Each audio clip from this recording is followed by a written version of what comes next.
प्रिय विद्यार्थियों, मानव भूगोल के अधिवास के में हम पूर्व में चर्चा कर चुके हैं। पूर्व के वीडियो में हमने नगरीय अधिवास और ग्रामीण अधिवासों की तुलना करी और ग्रामीण अधिवासों के विषय में चर्चा करी।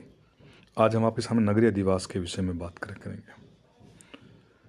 भारत की जनगणना के अनुसार शहरी या नगरीय क्षेत्र में वह है जिसमें स्थितियां मिलती हैं। नगरीय क्षेत्र में या तो नगर पालिका अथवा निगम या फिर छावनी बोर्ड अथवा अधिसूचित क्षेत्र सीमित मौजूद होने चाहिए।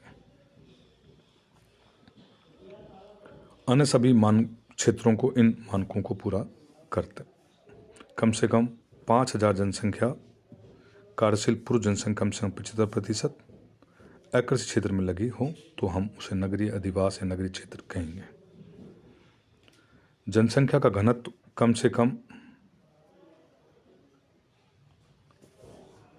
4,000 प्रति वर्ग किलोमीटर हो। इसके अतिरिक्त जनगणना कार्य में निर्दिष्ट निर्देशों के अंतर्गत जब भारत के राज्य अथवा केंद्र शासित संघीय राज्यों की सरकारों के सहयोग एवं परामर्श पर तथा भारत के जनगणना आयोग के अनुमोदन से कुछ ऐसे भी बसावटों को जिनके गुण नगरीय क्षेत्र से होते हैं किंतु नगरीय बस्ती की मूलभूत सर्जन का वर्णन अनुच्छेद 29(5) की खंड ख में वर्णित है पूर्णतः लागू नहीं होता, तो उसे बसावटों को नगरीय क्षेत्र में गिना जाता है। उदाहरण के लिए किसी परियोजना की कॉलोनी के क्षेत्र या फिर पर्यटन विकास के केंद्र स्थल इत्यादि। इस प्रकार से शहरों अथवा नगरीय अधिवासों के दो बड़े वर्ग होते हैं। वह स्थानीय क्षेत्रों जो अनुच्छेद 29(5) की खंड ख में वर्णित शर्तों के अनुसार उन्हें वैधानिक शहर कहा जाता है।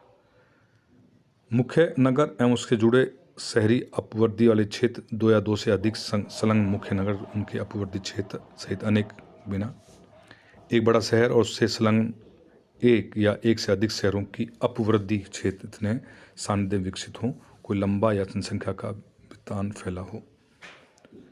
नगरीय अधिवासों का हम वर्गीकरण करें तो मोटे तौर पर 1 से 1 लाख या से अधिक, 50,000 से 9,99,999, 20,000 से 49,999, 10,000 से, मतलब ये कुछ ग्रेडिंग है जनसंख्या की संख्या के आधार पर हमने इनको वर्गीकृत किया गया है।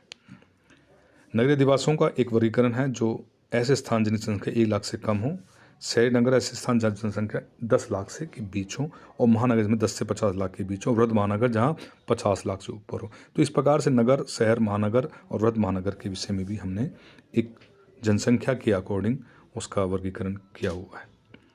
व्यावसायिक मूलक वर्गीकरण के विषय में बात करें तो नगरीय क्षेत्र में हमने बात की कि ये क्षेत्र प्राथमिक क्रियाकलाप, कृषि कार्य, कृषि संबंधित चीज़ों से अलग हटकर सेकेंडरी जो व्यवसाय है उस प्रकार की कार्यकलाप हमें अधिक देखने को मिलेंगे। इसमें उद्योग धंधे हैं, सेवाएं हैं, व्यापार है, यातायात है, परिवहन है और विविध सेवाएं हमको देखने को मिलती हैं। 1991 जनगणना में अपनाई गई कार्य प्रणाली जिसके द्वारा शहरों को व्यवसायिक मूलक आधार पर वर्गीकृत किया गया, इस प्रकार है। प्रत्येक शहर बसावटों के समूह, इस शहरों के सटे कस्बों को कुल प्रमुख कार्यशील व्यवसायियों के 5% आक्रामण खंडों में कितना ये गणना की जाती है। तो प्रिय विद्यार्थियों, भारत की कुल शहरी बसावट समूह के लगभग आधे अर्थात 1756 इकाइयों को प्रथम श्रेणी में वर्गीकृत किया गया है, जहाँ के व्यवसाय प्राथमिक दर्जे के हैं परंतु उनकी जनसंख्या भारत की कुल शहरी जनसंख्या के 15.85% के बराबर होती है। इस श्रेणी के अंतर्गत आता है।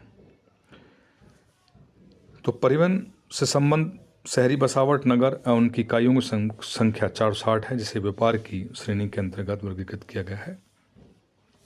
इनकी जनसंख्या देश की शहरी जनसंख्या के 7% के बराबर थी। इनमें से अधिकांश व्यापारिक नगर शहरी बसावटों के रूप में समूह के कार्य करते हैं।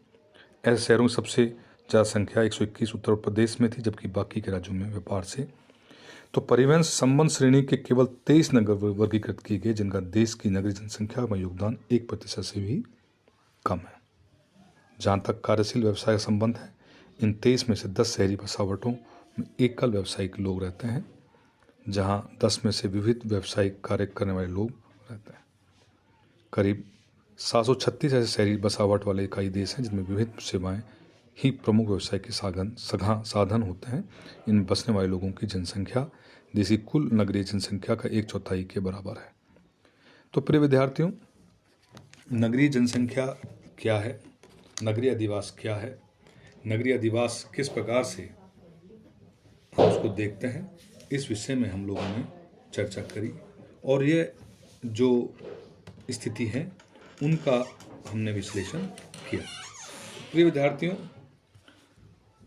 नगरीय अधिवास और ग्रामीण अधिवास में बेसिक अंतर क्या होता है और वह किस प्रकार से इसको हम अलग रूप से परिभाषित कर सकते हैं, इस विषय में भी हमने चर्चा करी। तो भूगोल में, विशेषकर मानव भूगोल में, हम इन विषय पर चर्चा करते हैं और यह ध्यान रखते हैं कि ये किस प्रकार से एक दूसरे से अलग हमको समझने में मदद करती है। तो प्रिय विद्यार्थियों, ग्रामीण अधिवास और नगरीय अधिवास की मोटी मोटी विशेषताओं के विषय में हमने चर्चा करी और उसके विभिन्नताओं के विषय में हमने बात करी। तो आज के वीडियो में हम लोगों ने जान लिया कि नगरों का वर्गीकरण जो जनसंख्या के आधार पर हमने 5 कैटेगरी में बांटा कि 1 लाख से अधिक कितना होगा और 50,000 से 1 लाख के बीच में कितना होगा। इनकी 5 हमने श्रेणियाँ बांटी।